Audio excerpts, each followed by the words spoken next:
Пожар во шошаварлија изгоре 1000 евра во Бали. За неколку минути во пламен отишла целата храна која сточарот Елмас Мемис ја собирал за зима. Много големо штета имам, само имам 4 камиона слама, 1200 бали, 2 трактор донесе, сега над 1000 евро пари е тоа.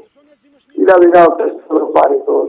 Ова во очеј го фрла Мемис, кој на душа има околу 100 говеда. Стадото сега му виси на конец, исто како и екзистенцијата на семејството. Тоа сега од ќе најдеме сега овај година за не биде жито, не знам, тешко е работа. Немам со што да радам стоката, се ми изгоре.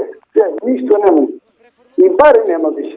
Храната за стоката ја изеде оганот, но прашање е како пожарот избувнал. Предпоставки има многу, но според Мемис се потекнувало од човечка рака.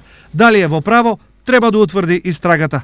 Како и да е, пред Мемис е долга и неизвестна зима. Ако сака да опстане, подитно мора да обезбеди нови 1200 бали добиточна храна.